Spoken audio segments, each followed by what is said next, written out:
telefonu taxılmır. Aha, şu. Deməli bax, çəksən. Həm telefon üçün xüsusi olaraq belə asılqandır. Bu formada bu telefonu istifadə elədiniz. Ən çox səyahətdə gəzən adamlar üçün gündəlik telefon istifadə edən üçün möhtəşəm şey. Telefon istifadə elədiniz, bax belə bu formada asdı sinəvizdən qaldı. Həm oğurlandı, cibinizə ağırlıq elədi. Bu problemləri yaşamısınız. Bunu keçdik.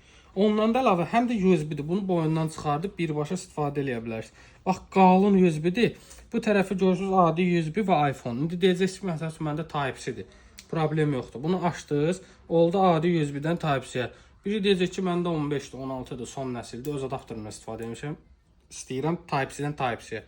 Onun da problem yoxdur. Açdın Type-C-dən Type-C-yə, bağladın Type-C-dən Lightning-ə, iPhone-dan sonra adi USB-yə. Hansını istəsən, yəni 4 dənə fərqli başlığı var. Açıb istifadə edə bilirsən. Qalınlığı da bax göz qabağına çox möhtəşəm, orijinal keyfiyyətli məhsuldur. Məhsul keyfiyyətinə konkret olaraq orijinallığına zəmanət verirəm.